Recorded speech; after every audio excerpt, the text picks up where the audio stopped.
Welcome to Mr. Tony's Hip Hop School. Did you like, share, and subscribe? Did you like, share, and subscribe? Y'all know why I do the salute? Because I used to be in the Army. So that's just my way of greeting y'all. So for people that don't know me, probably like, why the hell this nigga be saluting? That's why. Because I was in the service. But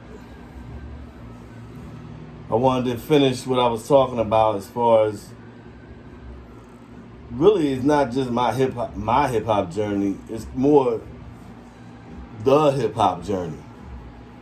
And like I said, hip hop really started in '78.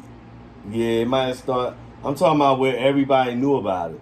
Now it might have started in '74 in New York and the Bronx and all that, but where everybody knew about it, at least where it reached Philly, it was '78. All right, so you started hearing music where they was rhyming and all that. That was in '78. So now I was talking about Public Enemy, KRS-One. I didn't mention Eric B and Rakim. I wasn't never really a big Eric B fan. I mean Rakim fan, but he had a lot of songs I liked. But I loved. I was more of a beat dude. I loved DJ Premier.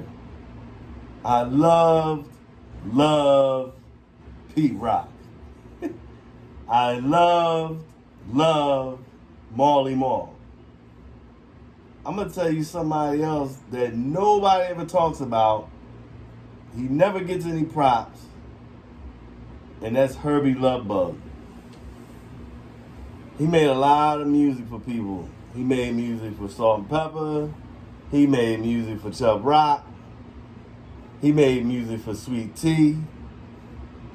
I mean, he made some bangers, but nobody talks about this dude. You know, I'm gonna tell you another. This is like in the mid '80s. He's locked up now to this day, and he's from Philly. I loved Steady B. I was a huge Steady B fan. I was a huge Cool C fan. I like 3 Times Dope, but not as much as I like Steady B. And not to be sound like what they call it today, dick riding and all. No. I'm just talking about I like this music. I witnessed Steady B get his ass whooped at a college fair when I was in high school. So you didn't see me running over there to help him. I mean, I wasn't that close to the situation anyway. I wasn't that close. It was from far. But yeah, they rolled on him at the college fair. So, but yes, Steady B is one of my favorite all-time rappers. I used to like Fresh Prince and Jazzy Jeff. Yes, Jazzy Jeff is one of my favorite DJs of all time. But my favorite DJ of all time is DJ Cash Money. DJ Cash Money is my favorite DJ of all time because I used to like the fact that the little messing up he would do. I actually like that. Because I can listen to certain hip-hop songs from back in the day, and you can hear when somebody was cutting and scratching, or they blended, they mixed it or whatever. You can hear a little bit of mess up. You might have like an introduction, right? And somebody's like cutting up a certain part of something. And you can hear the little mess up or whatever the record might have, the needle might have jumped a little bit. I actually kind of like that shit.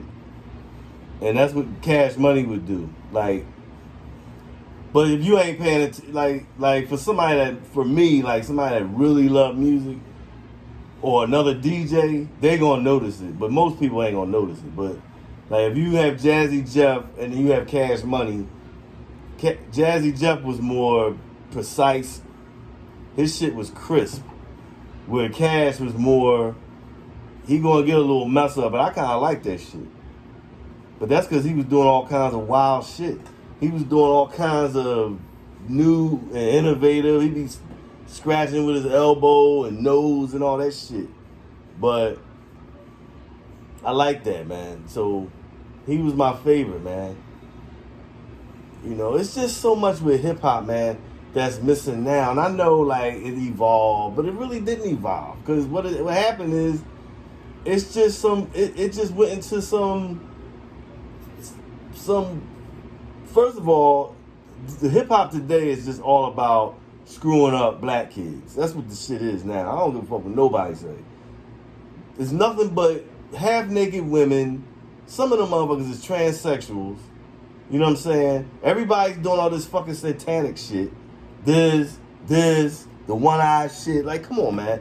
And people still eating that stuff up. Nobody's like, yo, man, I'm not watching that shit. Nobody does that.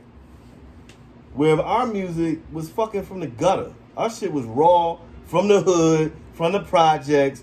Motherfuckers, just regular niggas just making money, making music.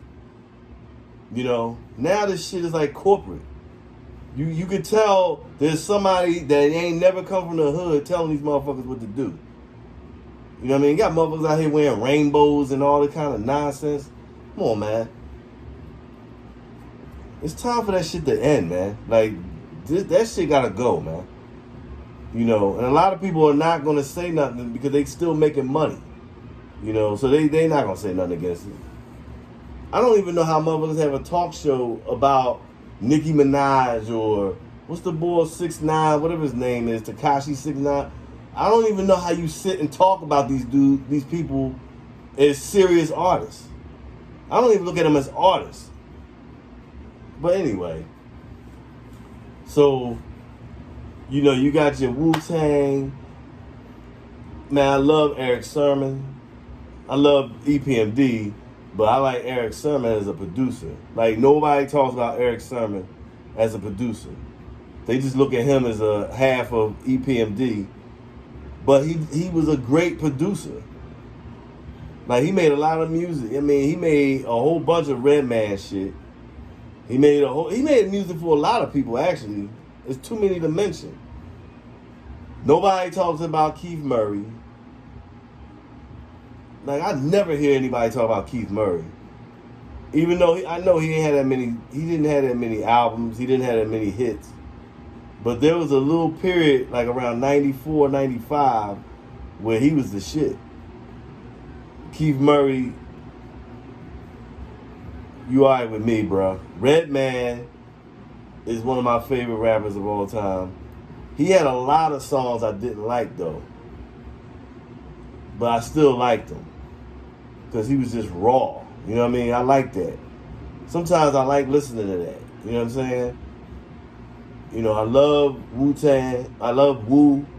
I love A Tribe Called Quest. Wu-Tang and A Tribe Called Quest are even. Because I played A Tribe Called Quest. Oh my God, man. That's why I can't say I like Wu-Tang over Tribe, because Tribe, man, just, first of all, and they don't get no, Q-Tip don't get no credit, man. They were different. Like, when they came out, they shit was just, when they came out with their second album was, I hate that. Dang. Well, their second album, the production on that shit was just so, that shit was way ahead of its time, man. That shit had that shit had beats and jazz music mixed. It was mixed together. It was just, man, oh my God. It was just the shit.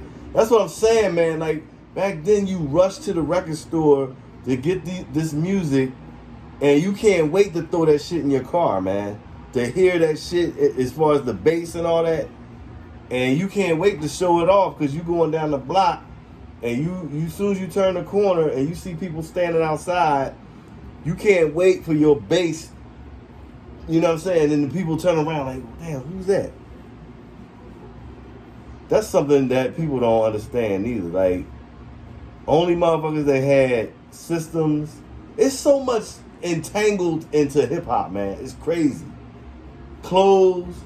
You got clothes, cars, glasses, fucking, breakdancing, spray paint, jewelry. Everything is entangled into hip hop. That's why this shit is so incredible, man. It's like people don't get it. Only people that like me get it. You know? I mean, you gotta throw cars into the mix. You know what I'm saying? There were stages of different cars that were intertwined with hip hop. You had the old 98, the Oldsmobile 98s with the big wheel. They had the big white wall with the rims. They have it sitting up in the back a little bit, just like the Caddies. Then you had the Acuras and the Lexuses and the Nissan Maximas and the Pathfinders. I had a 4Runner. You know what I mean? I wish I'd have put some wheels on it, but I never did. But, the Land Cruisers. You know what I'm saying? Like down south, you had the pickup trucks. I had a pickup truck when I was down south. I had a Nissan pickup truck and I lowered it.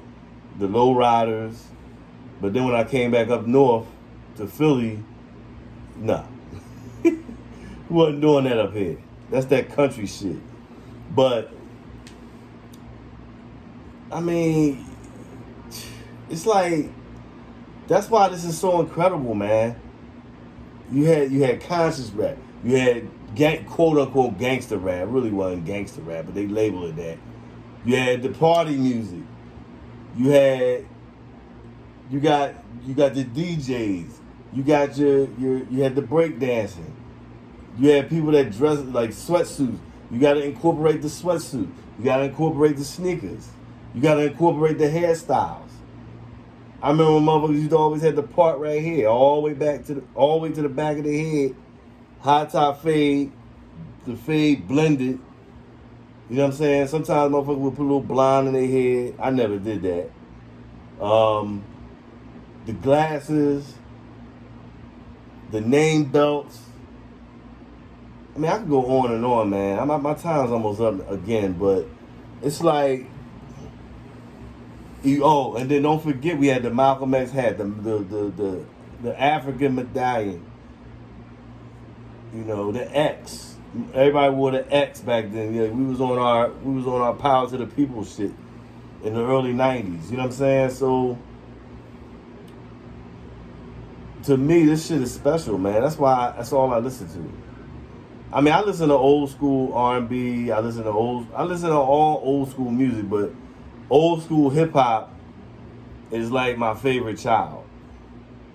You know, if you got 3 children, but you might have that one that you really like, yeah, this is the one.